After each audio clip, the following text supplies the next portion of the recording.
We got more guests, and you know what time it is. It's time to talk some hockey with an MSG PM contributor, Rangers great, and my man, my mellow Anson Ace Carter. Ace, what's poppin', brother? How you feeling? Kaz, I'm doing well, my man. And Michelle, good to see you.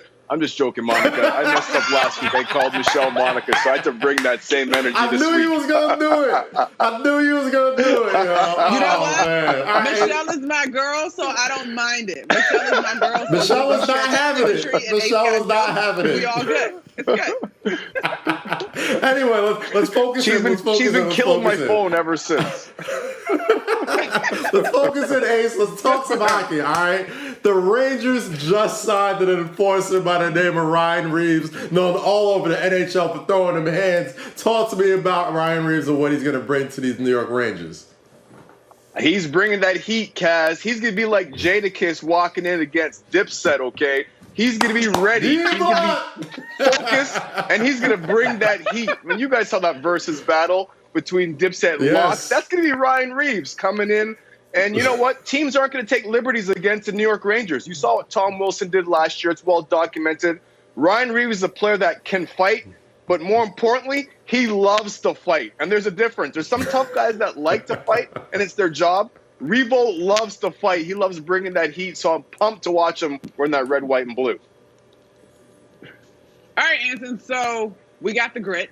Definitely bringing another level of grit to this squad. But how do the Rangers go about balancing both skill and grit? Because you need that sweet music in order to be winners when it all matters. You definitely do, Monica. And they have that sweet music. I mean, they got the bread man already. And they're hoping that Lafreniere takes that next step. They're hoping that Capo Caco takes that next step. They've got Mika Zibanejad that they hope doesn't have to deal with any health issues like he did this regular season. And he's going into a contract year, so you know Mika wants to be active and ready to try to get that money and get his pockets lined. So they already have the skill. It's about balancing it out. And I think general manager and team president Chris Drury did a tremendous job bringing in Sammy Blais from the St. Louis Blues. There are people a little bit heated after trading Buchnevich for him, but I'm telling you what, Sammy Blais was a big part of the St. Louis Blues, bringing that black and blue hockey, that physicality. And I already talked about Ryan Reaves already, and we all have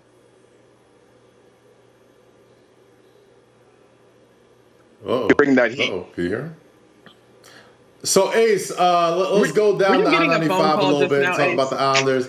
Yeah, I think we hit that do not disturb real fast. The New York Islanders were just a game away from being in the Stanley Cup Finals, but they've been conspicuous by their offseason moves because they really haven't made that much. Ace, talk to me. What are the Islanders going to do this offseason to improve their team so they can possibly get back to the conference finals? It's hard getting information, Kaz and Monica, out of Lou Lamoriello because he's got that do not disturb on it. Clearly, I have mine on too. My wife obviously wasn't paying attention because she blew right through that just now and still tried to call me.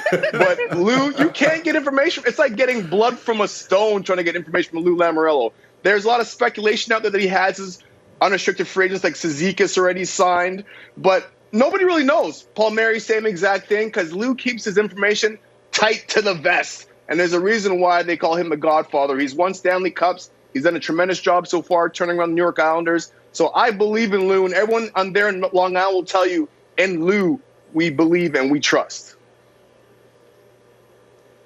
You automatically took me to in lieu of something. I thought that's where you were going, but that's fine. In lieu, we trust. All right, let's keep going around the tri-state area. Let's talk Devils. The impact of Dougie Hamilton, Ace. I mean, what do you see here? Well, automatically, I think Dougie Hamilton, I think about doing the Dougie. I mean, he's one of the best offensive defensemen in the National Hockey League, and now he's going to have PK Subban. You know what I'm saying? He's going to have PK Subban and the other right-handed shot defenseman. These are two both skilled offensive players making $9 million a year, so they're definitely well paid, but they're going to have to decide to end this regular season when PK's deals up what's going to happen with them. But I like this signing by the New Jersey Devils because they have some young guns up front, and Jack Hughes and Nico Hischier. Now you want to be able to supplement that with a back end. I don't care how skilled you're up front. You need to have guys that can pass the puck on your stick on time, breaking out of the zone. Dougie Hamilton will do just that, and he'll help that power play for the New Jersey Devils this season. All right, Ace, let's take it around the league. Producers, pull up the full screen. You know what time it is. It's the way too early Stanley Cup favorites list. We got the Colorado Avalanche at number 1, Tampa Bay Lightning at 2, Vegas Golden Knights, Panthers. You don't get till 7 until you get to the Tri-State with the Islanders at 7 and the Rangers at 10. Ace, talk to me about that list and how it looks for the Islanders or the Rangers to possibly move up. Yeah, I'll start at the top. I'm not mad at the Colorado Avalanche being up top.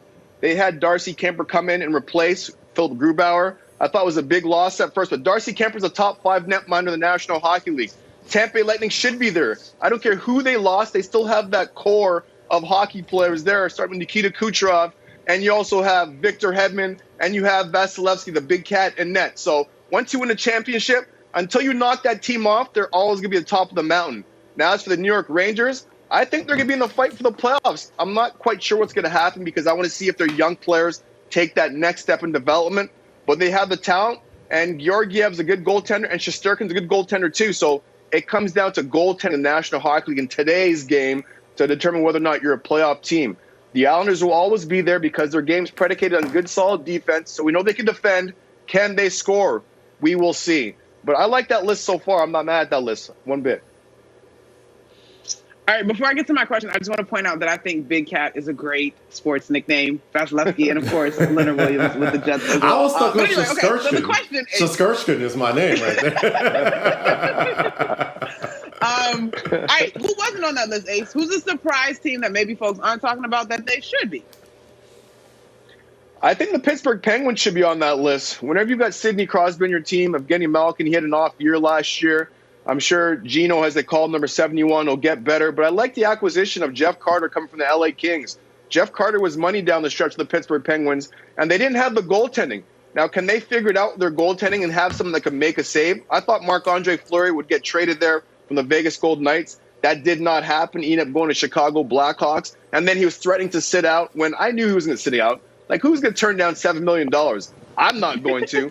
So I think definitely the Pittsburgh Penguins is that one team that should be on that list because whenever you have 87, and he's not Sidney Crosby of like say maybe 10 years ago where he's trying to win a league scoring championship, but I think he's still the best 200-foot player in the National Hockey League when it comes to offense and defense and leadership.